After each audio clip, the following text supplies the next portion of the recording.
ओ हर हर महादेव। आप सभी भक्तजन कैसे हैं? हमको आशा है कि हमारी माता रानी के पास है, हमारे शिव जी के पास है, आप सभी लोग अच्छे ही होंगे। आज मैं शुक्ल प्रदोष व्रत कथा सुनाने जा रही हूँ। इस प्रदोष व्रत कथा को जो श्रवण करता है उसके घर में सुख समृद्धि आती है, सौभाग्य की प्राप्ति होती है। तो इस कथा को जरूर पढ़ें और दूसरे को भी शेयर करें। हर माह आने वाले प्रदोष भगवान शिव जी की कृपा से पाने का सबसे बड़ा ही महत्वपूर्ण भाग होता है। शुक्रवार को पढ़ने वाले व्रत को शुक्र प्रदोष कहते हैं। इस दिन जाने अनजाने में भी जो लोग व्रत रह जाते हैं तो सुख समृद्धि को प्राप्त कर लेते हैं। प्रदोष व्रत की पूजा सायंकाल में किया जाता है। यह प्रदोष सूर्यास्त से 1 घंटे पहले का समय होता है। प्रदोष उसे प्रदोष काल कहते हैं। धार्मिक ग्रंथों के अनुसार प्रदोष व्रत करने से भगवान शिव शंकर की पूर्ण कृपा प्राप्त होती है। जिसके जीवन में किसी भी प्रकार का अभाव नहीं है वो भी ये व्रत कर सकता है। इतना ही नहीं, समस्त कष्ट जिसके पास है वो भी यह व्रत रह सकता है। इस व्रत के प्रभाव से हर रोग बीमारियां दूर हो और पैसे जो खर्च हो रहे हैं बीमारी में वो भी समाप्त हो जाता है। भगवान शिव जी को ज्ञान और मोक्ष का दाता माना जाता है। अतः आध्यात्म की राह पर चलने वाले लोगों को प्रदोष व्रत अवश्य करना चाहिए। आइए हम लोग कथा की ओर चलते हैं।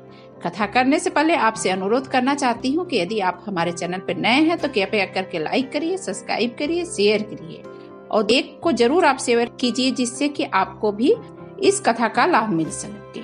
एक नगर में 3 मित्र रहते थे, राजकुमार, ब्राह्मण कुमार, धनिक कुमार। राजकुमार और ब्राह्मण कुमार विवाहित थे। धनिक पुत्र का विवाह हो गया लेकिन गौना शेष था। एक दिन तीनों मित्र स्त्रियों की चर्चा कर रहे थे। ब्राह्मण कुमार ने स्त्रियों की प्रशंसा करते हुए कहा, नारीहीन घर भूतों का डेरा होता है। धनी पुत्र ने यह सुना तो तुरंत ही उसे अपनी पत्नी को लाने का निश्चय कर लिया।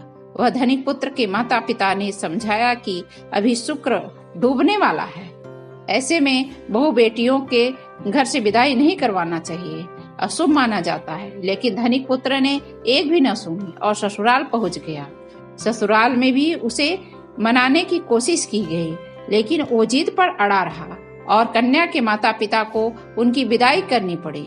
विदाई के बाद पति पत्नी शहर से निकले ही कि बैलगाड़ी का पहिया निकल गया और बैल की टांग टूट गई। दोनों को चोट लग गई लेकिन फिर भी वो चलते ही रहे। कुछ देर जाने पर उनका पाला डाकुओं पर पड़ा जो उनका धन लूट करके ले गया।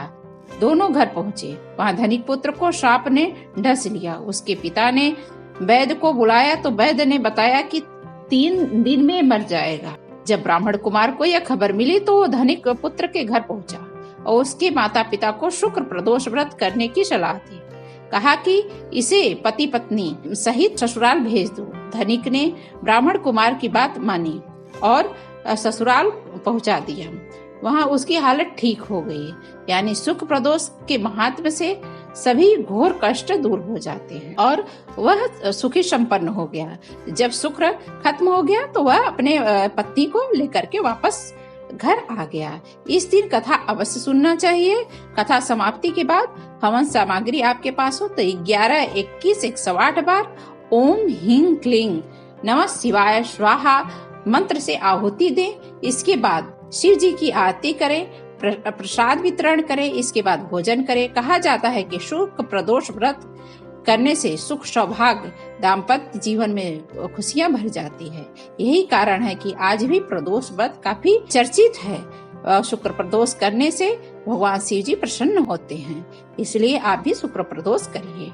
और आपको यह कथा अच्छी लगी हो तो शेयर जरूर कीजिएगा। ओम हर हर महादेव।